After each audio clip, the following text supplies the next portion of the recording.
جیسے چاہے تعلیم کرنا شروع کر دے، جیسے چاہے تفسیر لکھنا شروع کر دے، جیسے چاہے اپنی من مانی خواہش کے مطابق اس قرآن کو ڈھال کر یہ کہنا شروع کر دے کہ قرآن یہ کہتا ہے، روکے گا کون؟ وہ جو بولتا ہو، اور بولتے قرآن کا نام اہل البیت ہے۔ اس لیے علی قرآن ہے لیکن بولتا قرآن، یہ کتاب قرآن ہے لیکن قرآن صامت، خاموش قرآن۔ مقابل اہل البیت ہے وہ بولتے قرآن ہے۔ اس لیے اگر کوئی صرف اہل البیت کا نام لیتا ہے اور قرآن سے لا تعلق ہو جاتا ہے تو اس کا انجام بھی وہی ہے جو قرآن کو پکڑ کر اہل البیت سے لا تعلق ہونے والے کا۔ نہ اہل البیت کا صرف اکیلے نام لینا کافی ہے اور نہیں صرف قرآن کو اکیلے ماننا کافی ہے۔ یہ دو چیزیں ساتھ میں ہیں۔ جب یہ دو چیزیں ساتھ میں تو آپ نے دیکھا پوری تاریخ کے اندر نبی کریم کی وصال سے لے کر آج تک مسلمانوں کے درمیان دو گروہ آگے چلتے رہے۔ ایک گروہ کی پوری خواہش اور کوشش رہی کہ قرآن کو زیادہ سے زیادہ نمایاں کیا جائے لیکن اہمیت سے زیادہ دور رہا جائے۔ کیوں؟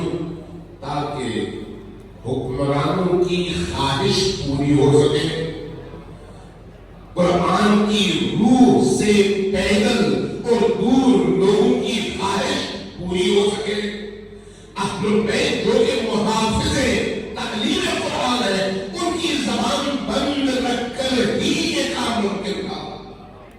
یہی وجہ ہے کہ علی شہید ہوئے، یہی وجہ ہے فاطمہ الزہرا سلام اللہ علیہا شہید ہوئی، یہی وجہ ہے حسن مجتبی علیہ السلام شہید ہوئے، یہی وجہ ہے حسین ابن علی شہید ہوئے۔ اور آج اگر آپ جمع ہیں اور ان ایام میں عزاداری کے ذریعے سے اپنے آپ کو اہل البیت سے جوڑنے کی کوشش کرتے ہیں تو اس کی وجہ یہی ہے کہ اللہ کے رسول نے جس نقطے پر آپ کو متوجہ کیا تھا وہ نقطہ یہ تھا کہ نہ قرآن کو چھوڑو نہ اہل البیت کو چھوڑو۔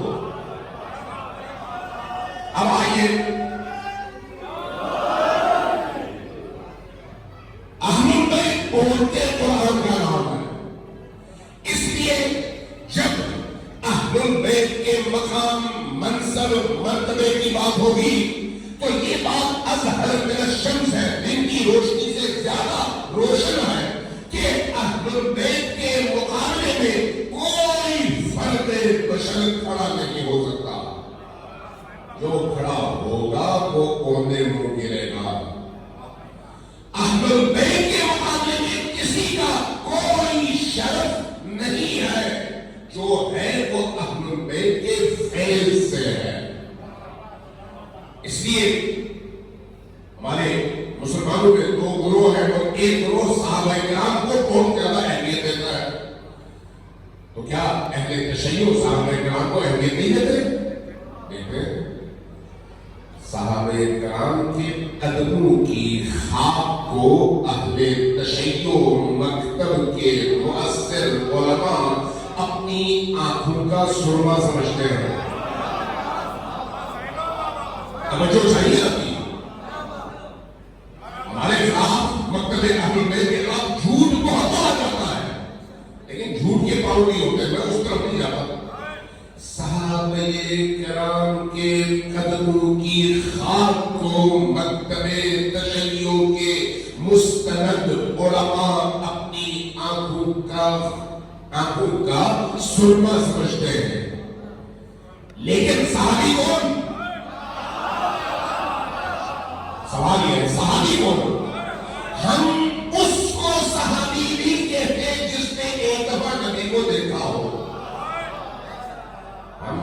صحابی اس کو کہتے ہیں جو نبی اور آل نبی کے قدموں کی خاک کو اپنی آنکھوں کا سرما سمجھے. فرصت اتنا یعنی ہم اہل البیت کے مقابلے میں صحابہ کو نہیں دیکھتے بلکہ اہل البیت تک پہنچانے کا ذریعہ صحابہ کو سمجھتے ہیں. اب اگر کوئی شخص ایمان لائے بے شک لا الہ الا اللہ محمد رسول اللہ پڑھے بے شک لیکن اہل البیت تک خود نہ پہنچ پائے تو وہ ہمیں اہل البیت تک نہیں پہنچا سکتا. اور جو اہل البیت اور نبی خاتم تک ہمیں پہنچا نہ سکے اس کی ہم صحابیت کے قائل نہیں ہیں. آپ آگے ہوئے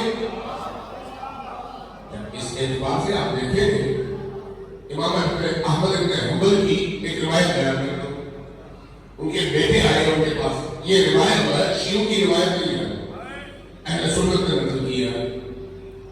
بیٹا آیا کہا کہ بابا جان مجھے یہ بتائیے رسول کریم کے صحابہ کرام میں افضل ترین صحابی کون ہے؟ امام احمد ابن حنبل یعنی فقہ کی دنیا میں 4 فقہی اماموں میں سے ایک امام حنبلی فرقہ اور حنبلی فقہ کے مجتہد. انہوں نے جواب کہا کہ صحابہ کرام میں سب سے افضل حضرت ابوبکر صدیق ہے. اچھا دوسرے نمبر پر کون ہے؟ کہا حضرت عمر فاروق. کہا تیسرے نمبر پر کون ہے؟ کہا کہ حضرت عثمان غنی. چوتھے نمبر پر کون ہے؟ کسی اور صحابی کا نام دیا. یہاں تک کہ روایت بتاتی ہے کہ 16 صحابیوں کے نام لیے انہوں نے. جب 16واں نام لیا تو بیٹے نے پوچھا کہ بابا جان آپ نے اتنے سارے صحابیوں کے نام لیے لیکن آپ نے حضرت علی مرتضیٰ کا نام نہیں لیا. باپ نے یعنی امام احمد بن حنبل نے بیٹے کے چہرے کی طرف دیکھا اور کہا کہ بیٹا تم نے سوال کیا کیا تھا؟ کہا میں نے سوال کیا تھا کہ صحابہ میں افضلیت کے اعتبار سے درجہ بدرجہ کون نمبر 1 ہے, کون 2 ہے, کون 3 ہے, کون 4 ہے. تو کہا کہ میں نے صحابہ کا تمہیں بتایا ہے. جب تم علی کا پوچھو گے تو علی صحابی نہیں ہے, اہل البیت میں سے. اور پھر ایک جملہ کہا کہ لا یقاس بہم احد. پوری دنیا کی مخلوقات کو جمع کرو, کسی کا کوئی مقابلہ اہل بیت کے ساتھ نہیں ہے.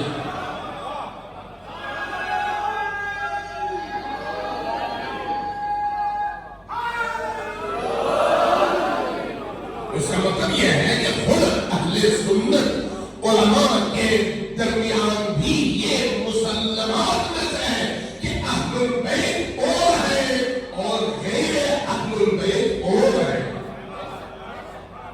پاکستان کی اس فضا میں جہاں پر چند نجس الفکر لوگ اٹھ کر ایک تحریک کا آغاز کریں تو اس کا مطلب یہ نہیں ہے کہ سنی بھی وہی کہتا ہے. نہیں, ایسا نہیں ہے. خود اہل سنت کے بڑے بڑے ائمہ فقہ اور ائمہ حدیث اس بات کو مانتے ہیں اور کہتے ہیں کہ اہل البیت کہاں اور غیر اہل البیت کہاں, دونوں کے درمیان مقابلہ کیسا. پھر آپ ذرا سوچیے, اہل البیت وہ ہے جن کی طہارت اور پاکیزگی کی گواہی اللہ نے قرآن میں دینے کے بعد یہ اعلان کیا کہ اہل البیت کو اللہ نے اس طرح سے ہر آلودگی سے ایسے پاک کیا ہے جیسے پاک کرنے کا حق تھا. بت پرستی نجاست ہے یا نہیں؟ بت پرستی نجاست ہے یا نہیں؟ بتوں کے سامنے جھکنا نجاست ہے یا نہیں؟ شرک نجاست ہے یا نہیں؟ کفر نجاست ہے یا نہیں؟ قتل ناحق نجاست ہے یا نہیں؟ شراب پینا نجاست ہے یا نہیں؟ بدکاری نجاست ہے یا نہیں؟ جتنے بھی لوگ مسلمان ایسے اعمال میں مبتلا تھے. کوئی 10 سال، کوئی 20 سال، کوئی 30 سال، کوئی 40 سال. وہ لوگ جب نبی کا کلمہ پڑھ کر مسلمان ہوئے تو اس کلمہ لا الہ الا اللہ محمد رسول اللہ نے ان کو پاک کیا. توجہ ہے آپ نے کیا کیا؟ آپ جب ایک بکرا ذبح کرنے کے لیے لٹا دیں تو آپ نے اگر کہا بسم اللہ اللہ اکبر اور اس کا چھری پھیری تو وہ پاک ہے، حلال ہو گیا. لیکن آپ نے چھری وہی پھیری لیکن بسم اللہ اللہ اکبر نہیں کہا تو وہی حلال جانور حرام ہو گیا. آپ کے اس بسم اللہ اور اللہ اکبر نے ایک نجس خون کے جانور کو پاک کیا. اور جب آپ نے یہ نہیں کہا تو جو جانور پاک ہونا چاہیے تھا وہ نجس ہو گیا. اس لیے جتنے بھی مسلمان ہیں جو نبی کا کلمہ پڑھ کر مسلمان ہوئے، اگر مسلمان ہونے سے پہلے بت پرست تھے تو نجس تھے، نجاست سے آئے پاک ہوئے. جبکہ اہل البیت وہ ہے جو اپنے ازل میں بھی پاک تھے اور جب آئے تو بھی پاک تھے، جب گئے تو بھی پاک تھے. اس لیے امام المتقین ہے، امام المتقین ہے. اس لیے اب وہ جو امام المتقین ہے، اس امام المتقین اور اللہ کی بھیجی ہوئی کتاب کے درمیان فاصلہ کوئی نہیں ہے. دونوں ایک ہی جگہ آپس میں جڑ جاتے ہیں. لہذا اگر کوئی شخص قرآن کو پکڑتا ہے اور اہل البیت کو چھوڑتا ہے تو اس کا مطلب ہے دال میں کالا ہے. ورنہ اہل البیت کو کیسے چھوڑے؟ اہل البیت کو آدمی تبھی چھوڑ سکتا ہے جب اہل البیت کی زبان سے اپنے مفاد کے لیے خطرہ محسوس کرے.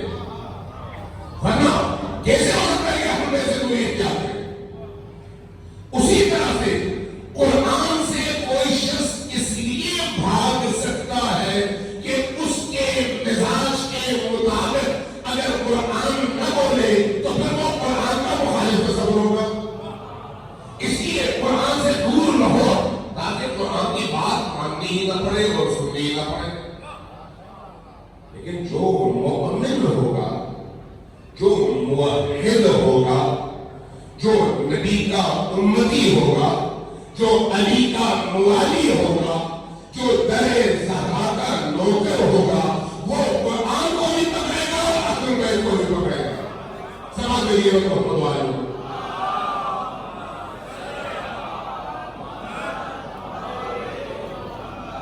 ایک اور پھر سمجھ گئی ہے.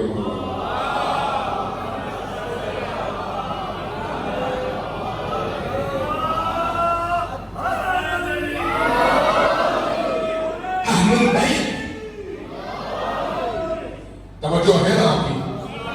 یہ جو میں نے 15 منٹ تقریباً لگائے ہیں اس مقدماتی گفتگو پر، یہ بنیاد ہے اگلی گفتگو کی. ذہن تیار ہے؟ ذہن تیار ہے؟ تھکے ہوئے تو نہیں ہے؟ اللہ کے رسول نے قرآن اور اہل البیت کو ہمارے لیے نجات کا ذریعہ کیوں قرار دیا؟ کیوں قرار دیا؟ اس لیے کہ یہ قرآن اور اہل البیت مل کر جب ہمارے لیے عمل کا سانچہ بن جائے، عمل کا سانچہ، تو پھر ہم اس طرح کا انسان بنیں گے جس طرح کا انسان علی چاہتے ہیں. اس لیے علی کا بننے کے لیے علی کے سانچے میں آنا ضروری ہے. قرآن کا بننے کے لیے قرآن کے سانچے میں آنا ضروری ہے. قرآن اور علی کا سانچہ ایک ہی ہے، دو الگ الگ سانچے نہیں ہیں، ایک ہی سانچہ ہے. آپ دیکھیں یہ جو مختلف چیزوں کو سانچے میں ڈھال کر بناتے ہیں اس کے دو حصے ہوتے ہیں، دو حصے. ان دو حصوں میں سے اوپر کے حصے کو آپ کھولتے ہیں، چیزیں اندر بھرتے ہیں، اس کے بعد اوپر کے حصے کو بند کر دیتے ہیں. جب وہ خوش ہو جاتا ہے تو کھول دیتے ہیں، تو چاروں طرف سے وہ جو اندر کا مٹیریل ہے اس سانچے میں پیک ہو جاتا ہے. جب پیک ہوتا ہے تو پھر باہر سے نہ سورج اس پر اثر کرتی ہے، نہ اس پر روشنی اثر کرتی ہے، نہ پانی اثر کرتی ہے. پانی، روشنی اور باقی تمام آفات سے یہ محفوظ رہ کر اس مدت میں اتنا ٹھوس ہو جاتا ہے سانچہ کہ جب سانچے کو کھولا جائے تو اب اس پر کوئی باہر کی اثر پذیر نہیں ہوگی، اثرات نہیں ہوگی. اگر کوئی شخص قرآن اور اہل البیت کا دامن تھامے اور ان زندگی کے 40-50 سالوں میں تھامے تو اس کا نتیجہ کیا ہے؟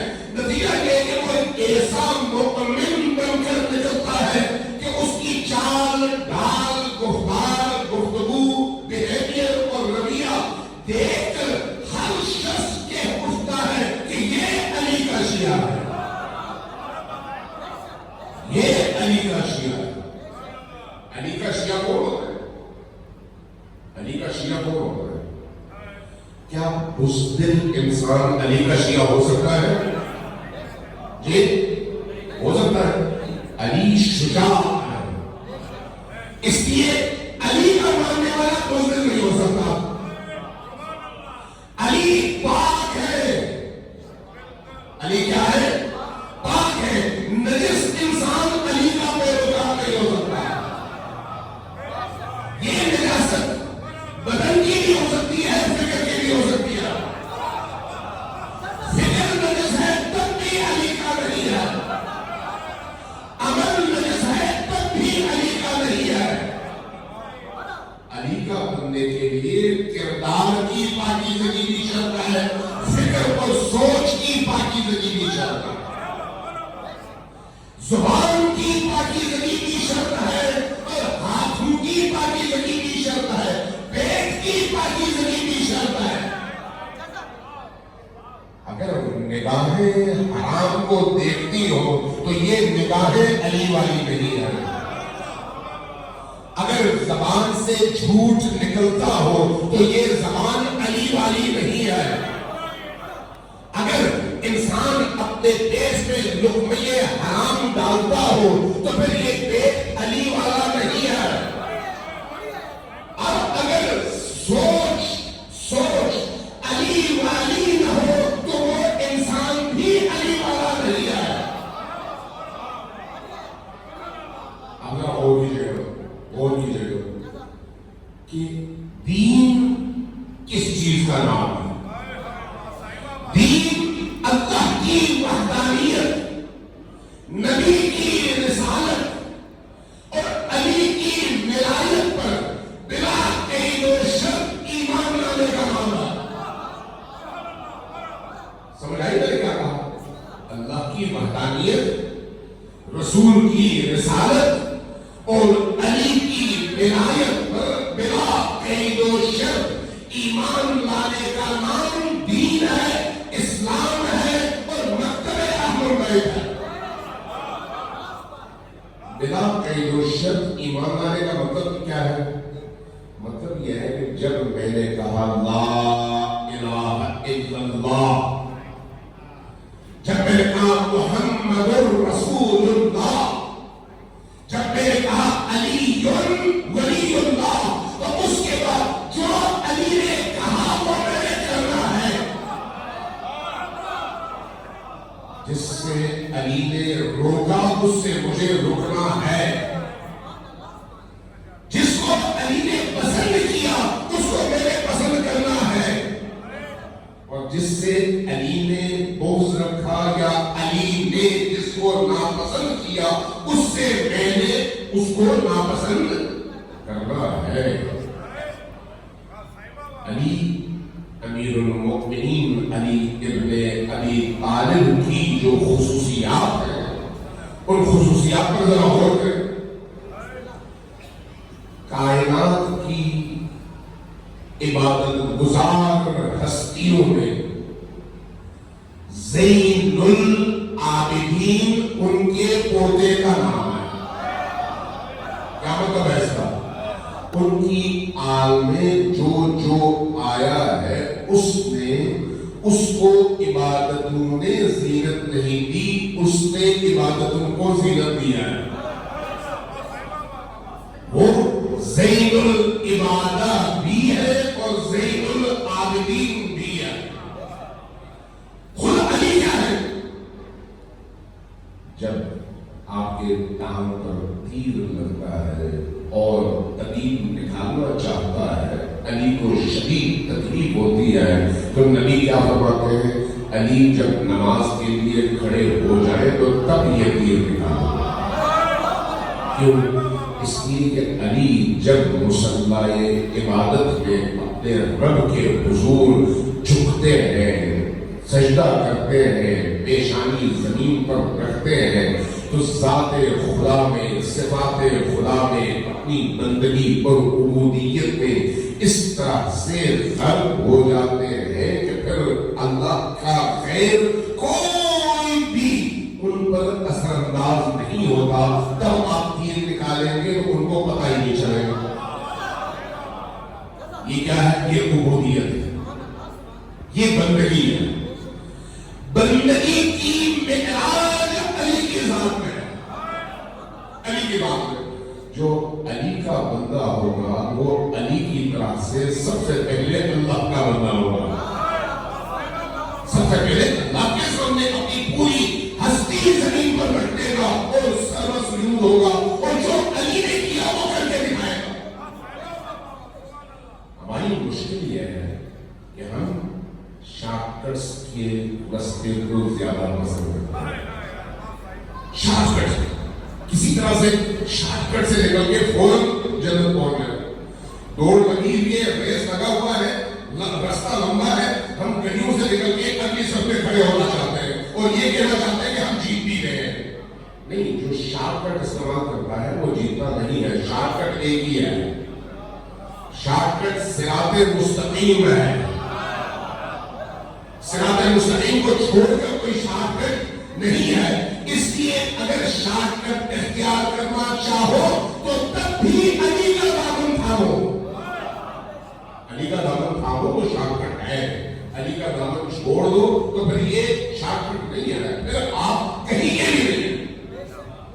ہمارے اس مزاج کی وجہ سے ہم علی سے محبت تو کرتے ہیں، لیکن علی جو چاہتے ہیں اس کی طرف ہم کتنے متوجہ ہیں؟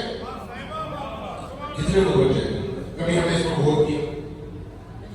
ہمیں امیر المؤمنین علی ابن ابی طالب کے فضائل سے پیار ہے، فضائل سے پیار ہے، لیکن کیا ہم نے کبھی سوچا کہ ان فضائل کا کوئی ایک دو ذرے ان کے وہ ہم اپنے آپ میں بھی پیدا کرنے کی کوشش کریں؟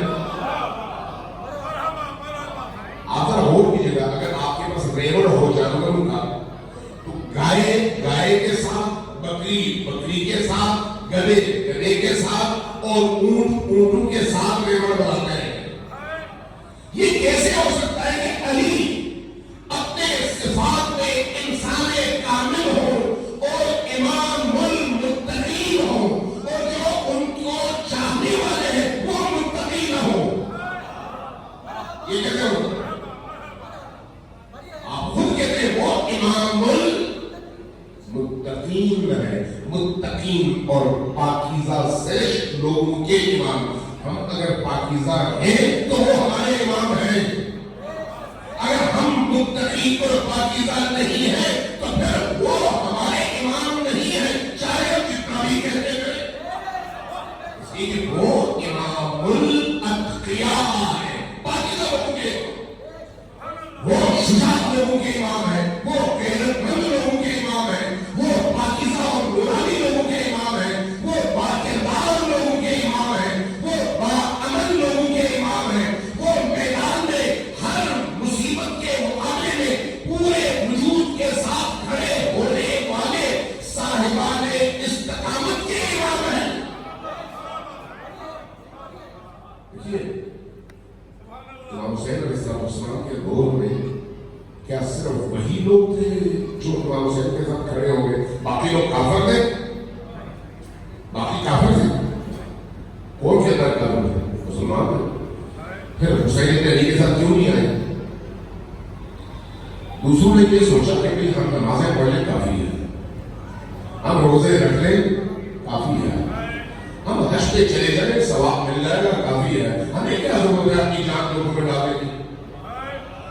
اس لیے نہیں ہے ذرا اور کی جگہ میں کیا آپ کے ذہنوں میں ضرورت کو چھوڑا چاہوں، ذرا آپ دیکھیے کوفہ کا گورنر بنا کر ایک شخص کو روانہ کر دیا جاتا ہے اس کی طرف سے امیر شام، وہ کیا کرتا ہے؟ وہ ساری رات شراب پیتا ہے اور صبح جب اذان ہوتی ہے تو غلام اس کو اٹھا کر لے کر جاتے ہیں محراب مسجد میں، وہ محراب مسجد میں کھڑا ہوتا ہے، پیچھے جنب غفیر ہے مسلمانوں کی، یہ نماز پڑھاتا ہے 2 کی جگہ 4 رکعت پڑھانے کے بعد کہیں کرتا ہے جو رات بھر شراب پی ہے وہ محراب مسجد کوفہ میں لیتا ہے، پھر کھانستے ہوئے پیچھے دیکھتا ہے اور نمازیوں سے کہتا ہے اور پڑھا دوں، اگر چاہو میں اور پڑھا سکتا ہوں۔ نمازی خاموش ہے، نمازی دیکھ رہے ہیں کہ اللہ کے دین کے ساتھ کیا کھلواڑ ہو رہا ہے، لیکن خاموش ہے، چپ ہے۔ اور اس مسئلہ میں وہ شخص بے ہوش ہوتا ہے، گرتا ہے، اس کے ہاتھوں سے انگلیوں سے انگوٹھیاں یہ اتار لیتے ہیں اور مدینہ بھجوا دیتے ہیں خلیفہ کو کہ آپ کے بنائے ہوئے گورنر، آپ کے امیر شام کے بنائے ہوئے گورنر کے لیے قبول ہے، لیکن ایسے گورنر کے خلاف جو محراب عبادت کا یوں تمسخر اڑائے اور مسجد کی قداست اور اس کے تقدس کو یوں پامال کرے، نہ لب کھولتے ہیں نہ اٹھتے ہیں، نماز پڑھتے ہیں۔ وہ کہتے ہیں کیا کہتے ہیں؟ ہمیں کیا پڑھی ہے، ٹھیک ہے نماز پڑھ رہے ہیں، روزہ رکھ رہے ہیں، قرآن کی تلاوت ہو رہی ہے، ہمیں کسی ایسی مصیبت میں سر ڈالنے کی ضرورت کیا ہے؟ آپ نے بتائیے امام حسین علیہ السلام کا ساتھ نہ دینے والوں کا بھی یہی نظریہ کہ بھائی نماز تو آتا ہے، روزہ تو ہم رکھ رہے ہیں، حج پہ تو ہم جا رہے ہیں، نہ نماز پہ پابندی ہے، نہ حج پہ پابندی ہے، نہ زکات پہ پابندی ہے، نہ مسجد میں اذان دینے پر پابندی ہے، ہم اپنے آپ کو حسین کے ساتھ کھڑا کر کے خام خواہ کی مصیبتیں مول کیوں لیں؟ ایسے ہی ہمیں جنت مل رہی ہے۔ یہ کیا ہے؟ یہ شارٹ کٹ ہے، یہ شارٹ کٹ ہے، اس شارٹ کٹ کے نتیجے میں جہنم تو مل سکتا ہے، جنت نہیں مل سکتی۔ اس شارٹ کٹ کے نتیجے میں جہنم مل سکتی ہے لیکن جنت نہیں مل سکتی۔ ذرا آج سوچیے، آج نماز کا مذاق اڑایا جاتا ہے، اڑایا جاتا ہے کہاں پر؟ سینما گھروں میں نہیں، ممبروں پر۔ جو خاموش ہے نماز کا مذاق اڑتے دیکھ کر، اور وہ بھی ممبر رسول سے، جو خاموش رہتے ہیں یا پھر وعدہ کرتے ہیں، ان میں اور مسجد کوفہ کے ان نمازیوں میں کوئی ہے فرق؟ کوئی فرق ہے؟ نماز جس کو رسول نے عمود الدین کہا، یعنی دین کی بنیاد، دین کا سکون، جس کے لیے حسین ابن علی علیہ السلام نے ظہر عاشور لڑائی رکوائی، ادھر سے تیر برستے رہے لیکن حسین نے نماز نہ چھوڑی، بلکہ جس نے کہا مولا اذان کا وقت ہو گیا ہے کیا نماز نہ پڑھ لے، فرمایا اللہ تمہیں نمازیوں کے ساتھ مشغول کرے۔ وہ نماز جس کے لیے حسین ابن علی نے اپنے ساتھی قربان کی تاکہ نماز پڑھ سکے، اس نماز کا مذاق اڑایا جائے ممبر حسین سے، بالکل اسی طرح سے جس طرح شراب پی کر 2 کی جگہ 4 رکعت فجر کی نماز پڑھائے اور پھر کہے کہ مزید پڑھاؤں. فرق کیا ہے؟ ماحول وہی ہے, فکر وہی ہے, شارٹ کٹ کی تلاش بھی وہی ہے. ہمیں شارٹ کٹ سے نکلنا ہے اور حسین کا دامن پکڑنا ہے. مکتب اہل البیت, مکتب حسین ابن علی ان ممبروں کے ذریعے سے ہی زندہ رہا اور انہی عزاداریوں کے ذریعے سے ہی زندہ رہا. یہی وجہ ہے کہ اس عزاداری نے ہر دور میں یزیدیت کے چہرے پر مکہ مارا ہے, توجہ مارا ہے. وہ اس کا انتقام لینا چاہتے ہیں عزاداری سے, اور عزاداری کے اندر سے عبودیت اور بندگی کی روح کو نکال کر ان ممبروں کو بد کرداروں کے حوالے کرنا چاہتے ہیں. مجھے یہ بتائیے, کیا میرے اور آپ کے ضمیر کو یہ گوارا ہونا چاہیے؟ ہونا چاہیے. رسول اللہ کی ساری عمر اللہ کی بارگاہ میں سجدہ کرتے ہوئے, امیر المؤمنین علی ابن ابی طالب زندگی کا آخری سجدہ کر کے دنیا سے رخصت ہوئے. مسجد کوفہ کے محراب میں سر پر زخم لے کر اٹھے. کیا کر رہے تھے؟ کیا کر رہے تھے؟ نماز پڑھ رہے تھے. آج اسی نماز کو یہاں پر عزاداری کے ساتھ بنا دیا جاتا ہے. عزاداری اور نماز کو مقابلے میں لا کر, دونوں کو لڑا کر قوم کو 2 حصوں میں تقسیم کیا جاتا ہے, اور عزاداری اور نماز کی روح کو ختم کر کے وہ جو قوت اس عزاداری نے مکتب اہل البیت کے پیروکاروں کو عطا کی ہے, اس قوت کا گلا توڑا جاتا ہے. جب مومنین کو آپس میں لڑایا جائے گا تو اس کے بعد دشمن غالب ہوگا یا نہیں ہوگا؟ اب اگر کوئی شخص کہے یہ بات کیوں کرتے ہو, کہتے ہیں یہ بات نہ کرو, اس سے اختلاف ملتا ہے. اختلاف کس سے ملتا ہے؟ دین کی دشمنی سے. دین کی دشمنی کے مقابلے میں کھڑا رہنا یہ اللہ کا حکم ہے, یہ رسول اللہ کا حکم ہے, یہ امیر المؤمنین کا حکم ہے, یہ امام حسن مجتبی اور امام حسین سید الشہداء کا حکم ہے. اس لیے جہاں دین کی روح پر حملہ ہو وہاں پر خاموشی حسین سے غداری ہے. خاموشی حسین سے غداری ہے. بولنا کربلا والوں کے سامنے کھڑے ہونا ہے. جب کہا جائے تو کہتے ہیں نماز تو یزیدی بھی پڑھتے تھے, ارے شراب وہ بھی پیتے تھے. یزیدیوں کی نماز میں علاج نہیں ہے ہمارے لیے, جس طرح سے یزیدیوں کا شراب پینا معیار نہیں ہے. ہمارے لیے معیار حسین ہے, اور حسین نماز پڑھتے تھے, اور نماز انہوں نے جنگ روک کر پڑھی ہے.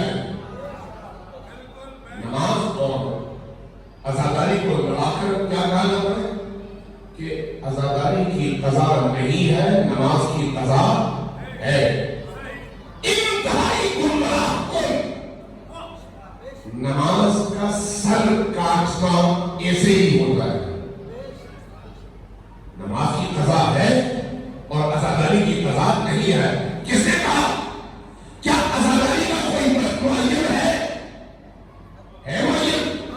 رات کو کرے, دن کو کرے, صبح کو کرے, شام کو کرے, عصر میں کرے, فجر میں کرے, آدھی رات میں کرے.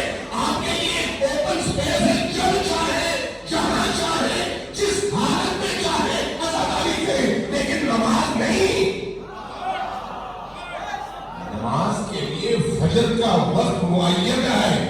فجر کی نماز 11 بجے دن آپ نہیں پڑھ سکتے. ظہر کا وقت نماز کے لیے معین ہے, وہ آدھی رات میں نہیں پڑھ سکتے. جس چیز کا وقت اللہ نے, رسول نے, علی نے, فاطمہ الزہرا نے, اہل بیت نے معین کیا ہے, اس کو نشانہ بنانے والا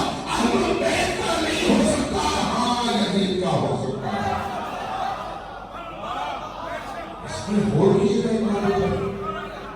یہ کبھی بھی دوست نہیں کہہ سکتا آپ سے, یہ دشمن کہتا ہے دوست کا لباس پہن کر, دوست کا لباس پہن کر. امام بارگاہ امام سے منسوب جگہ ہے, امام پاک ہے, امام بارگاہ اپنے پاک ہونا چاہیے. تو جو پاک جگہ ہے وہاں پر ایک نجس فکر کا یا نجس بدن کا داخلہ منع ہونا چاہیے. آپ سے پیسے لے, آپ کو نجاست دے کر چلا جائے, نجاست کے بعد جو کور ہو وہ بڑا خوبصورت ہو. شوگر کوٹڈ زہر لوگوں کو حسین بن علی کی محبت کے نام پر حسین بن علی کی نفرت دے جائے.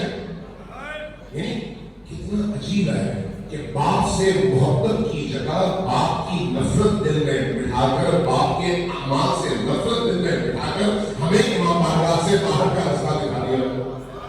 کتنا بڑا ظلم ہے. عزاداری سید الشہداء نجات کا ذریعہ ہے. عزاداری سید الشہداء دلوں کی تبدیل کا ذریعہ ہے. عزاداری سید الشہداء گناہوں کی مغفرت کا ذریعہ ہے. عزاداری سید الشہداء آتش جہنم سے نجات کا ذریعہ ہے.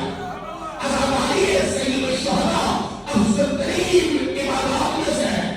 اگر حب اہل البیت, ولایت اہل البیت, محبت اہل البیت, عشق اہل البیت ہے تو پھر عزاداری قبول ہے, اور اگر یہ نہیں ہے تو کوئی عمل قبول نہیں ہے. اس لیے اگر کوئی یہ کہے کہ نماز پڑھ لو سب کچھ ہے تو وہ غلط کہتا ہے. ایسا نہیں ہے. صرف نماز سب کچھ نہیں ہے, لیکن بغیر نماز کے بھی سب کچھ ختم ہے. صرف نماز سب کچھ نہیں ہے. کوئی شخص صرف نماز پڑھ کر یہ نہیں کہہ سکتا کہ میری نجات ہو جائے گی, لیکن اگر نماز کے ساتھ اہل بیت کا دامن تھامے تو یہ ایمان کر سکتا ہے کہ ہاں اب میری نجات ہو جائے گی.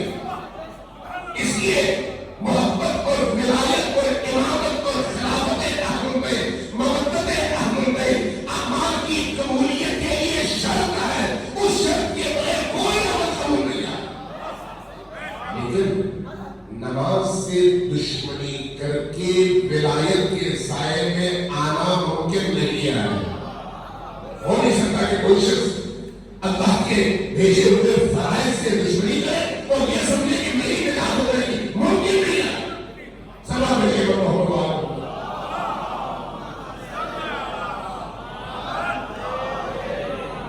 دوبارہ ذرا اونچی آواز سے سلام بھیجیے.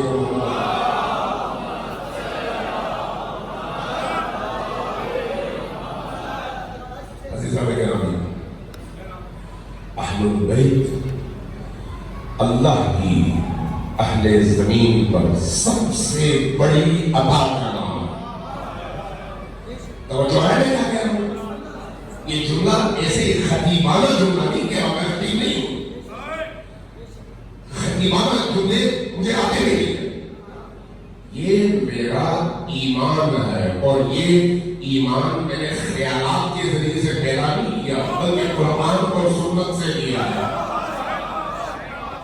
قرآن اور سنت سے کہ حب اہل البیت تمام تر اعمال کی بنیاد بھی ہے اور محور بھی ہے. تمام عبادتیں تب شروع ہیں جب حب اہل البیت ہو. اس لیے حب اہل البیت شرط اول ہے.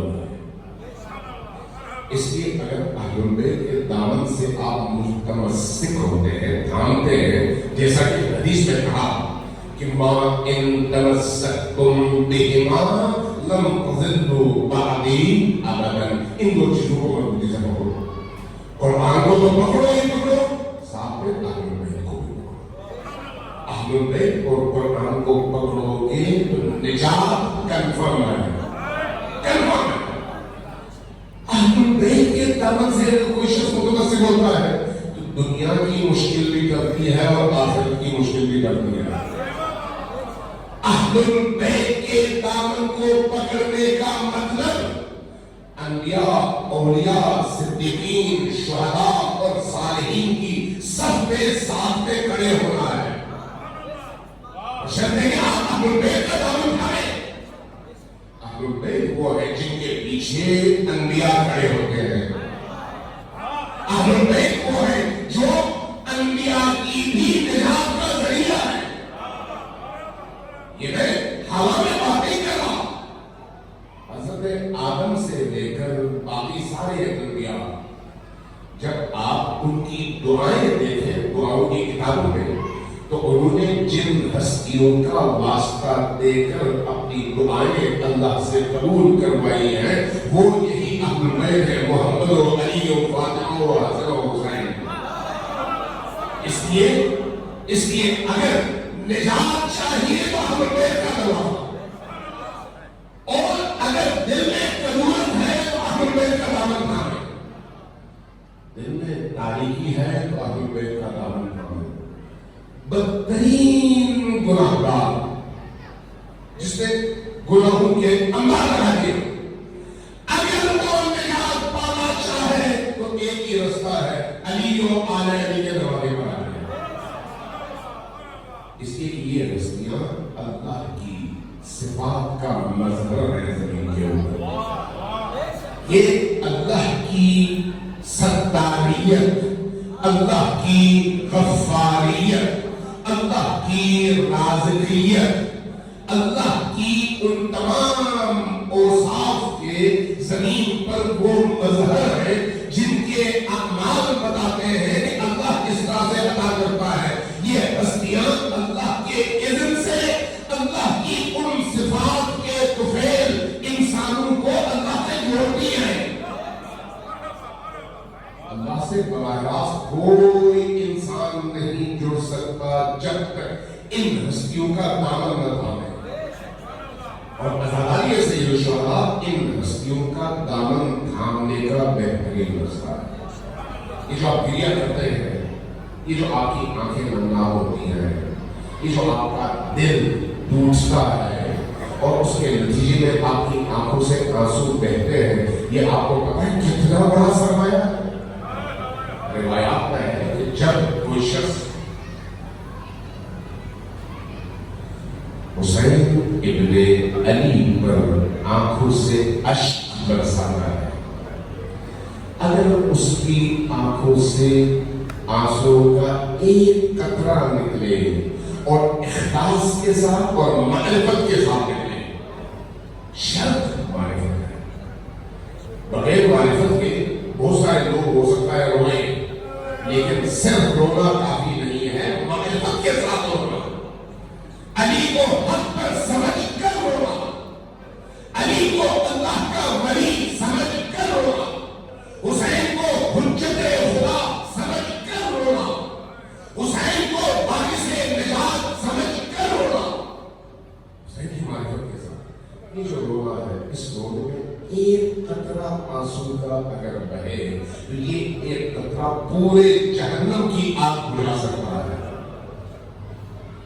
اتنی قوت ہوتی ہے آل علی پر رونے والے اور بہنے والے آنسو کی. مجھے کہا گیا کہ بھائی قمر بنی ہاشم کے حوالے سے جب تم نے عرض ہوا, قمر بنی ہاشم, قمر بنی ہاشم کیوں کہا جاتا ہے؟ بنی ہاشم میں سب سے خوبصورت اور کڑیل جوان کا نام عباس ہے, سب سے خوبصورت جوان. اس لیے روایات میں ہے کہ جب کبھی حضرت عباس اور حضرت علی اکبر گھر سے باہر آتے تھے تو بازار میں موجود لوگ رک جاتے تھے اور سب کی نگاہیں ان دو چہروں پر منتقل ہو جاتی تھی. ایک قمر بنی ہاشم اور دوسرا شبیہ پیغمبر. قمر بنی ہاشم یعنی بنی ہاشم کا چاند, سکینہ یا سکائے سکینہ. قمر بنی ہاشم کی عجیب کرامت ہے, عجیب کرامت ہے. حضیر میں اب قوم کے بہت بڑے عالم گزرے ہیں, آیت اللہ تھے, مجتہد تھے, آیت اللہ اشتیانی. انہوں نے اپنے استاد سے نقل کیا ہے. وہ کہتے ہیں کہ میں عراق میں جب کربلا گیا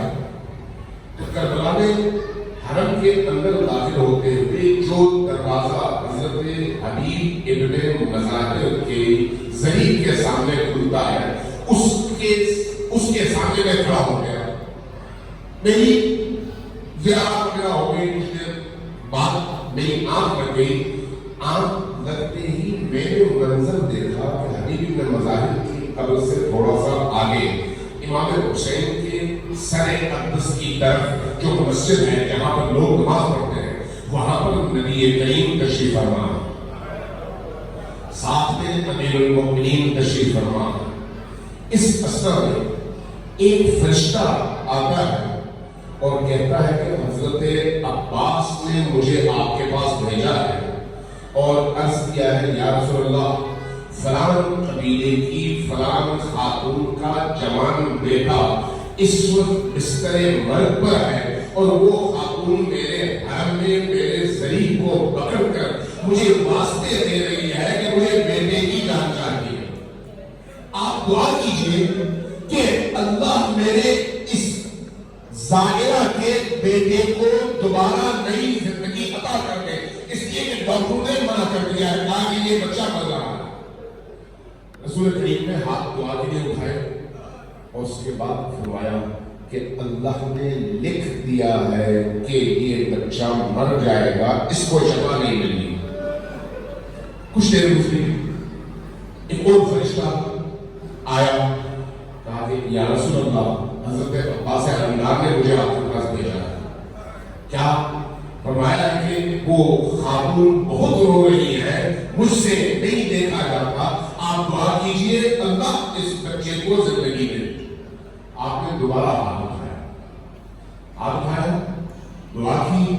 کچھ لوگوں کے بعد فرمایا کہ نہیں, اللہ کی تقدیر میں لکھا جا چکا ہے کہ اس بچے کی موت اٹل ہے. فرشتہ واپس چلا گیا. آیت اللہ آشیانی کہتے ہیں میں دیکھ رہا ہوں.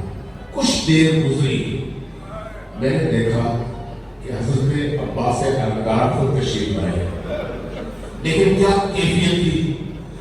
کربلا میں عصر عاشور شہادت کے موقع پر جو کیفیت بیان کی گئی ہے, دونوں بازو کٹے ہوئے تھے,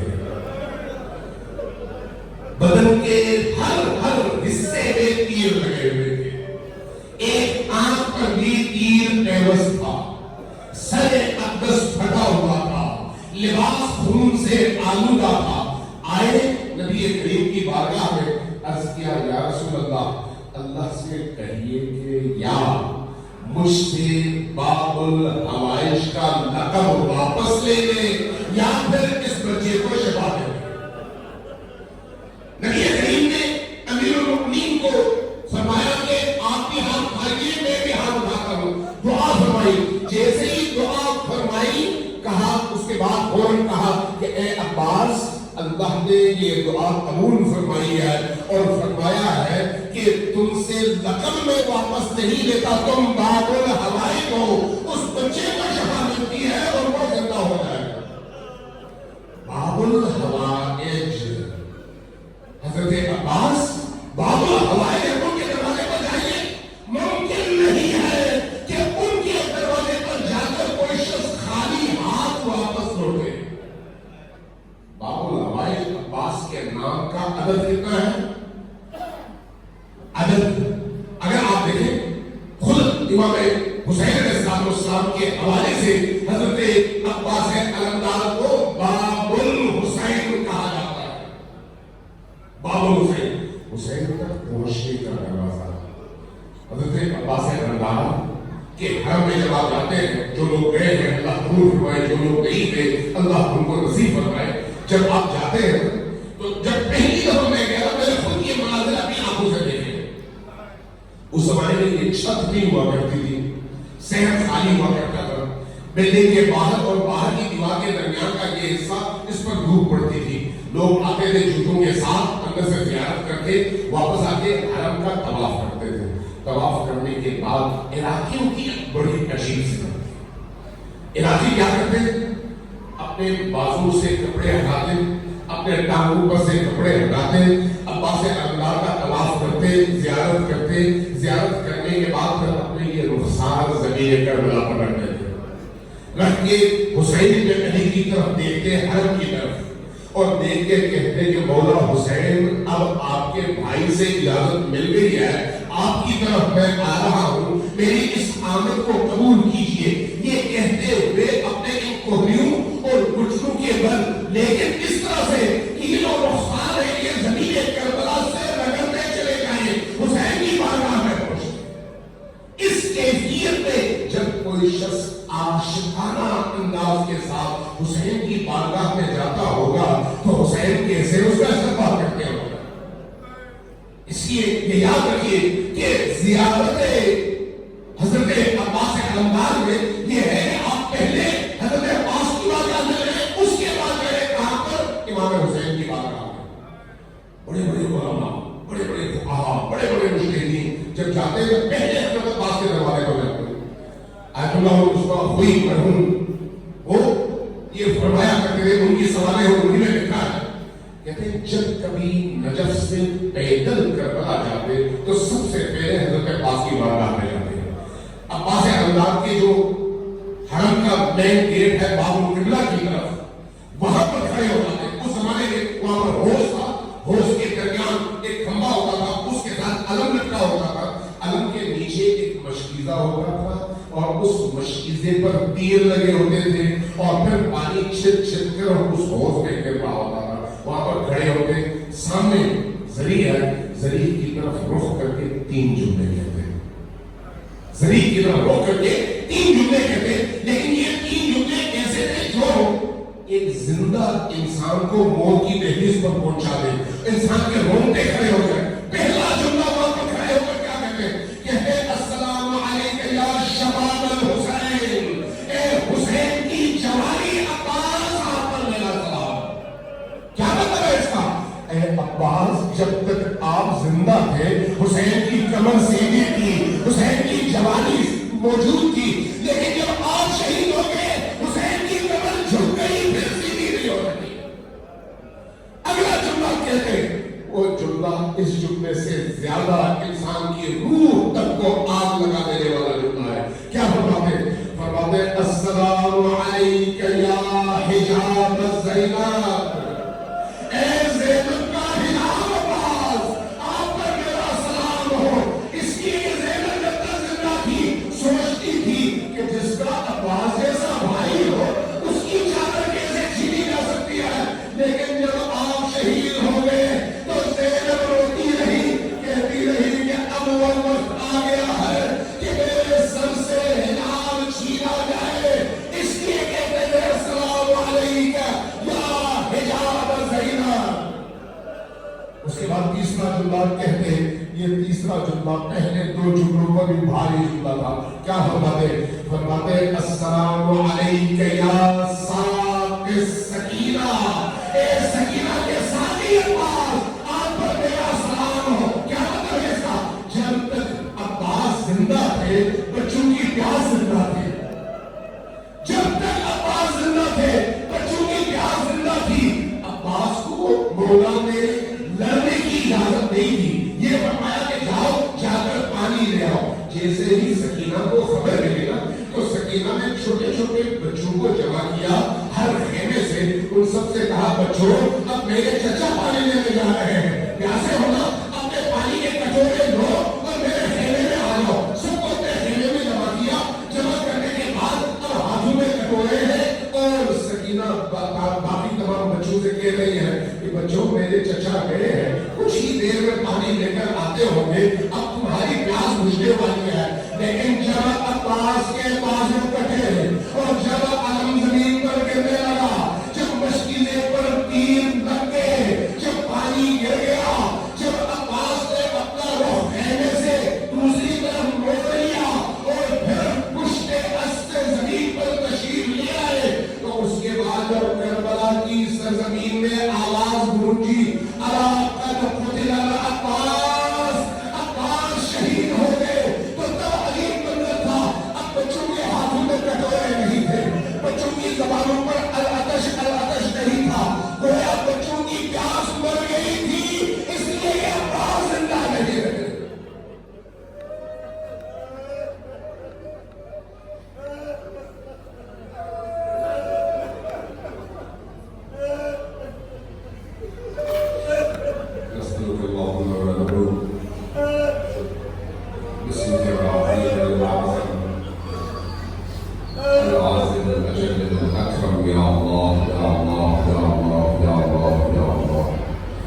یا اللہ یا اللہ یا اللہ یا اللہ یا اللہ.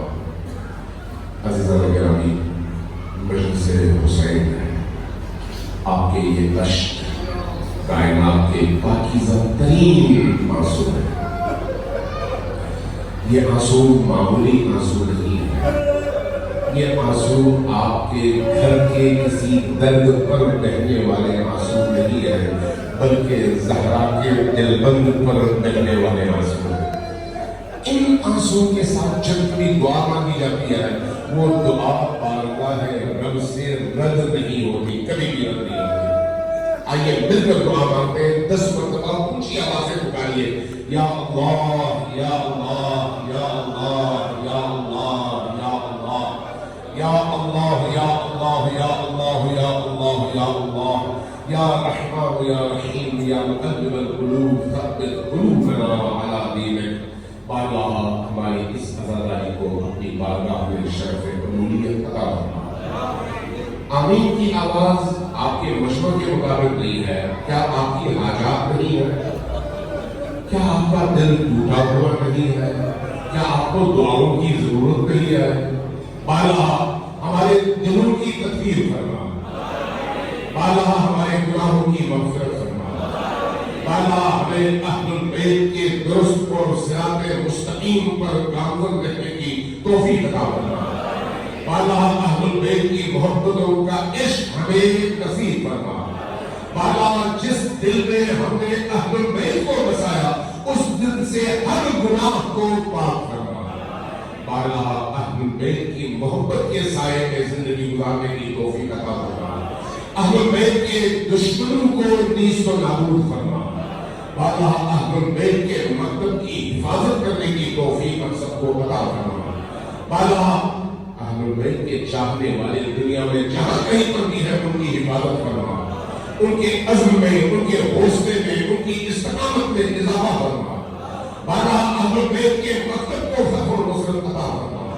بالا یمن سے لے کر کابل تک، بیروت سے لے کر سری نگر تک، پاشنا سے لے کر کراچی تک، دنیا کے جس کونے میں جہاں جہاں حق کے خلاف باطل کھڑے ہیں، باطل کو نیست و نابود فرما.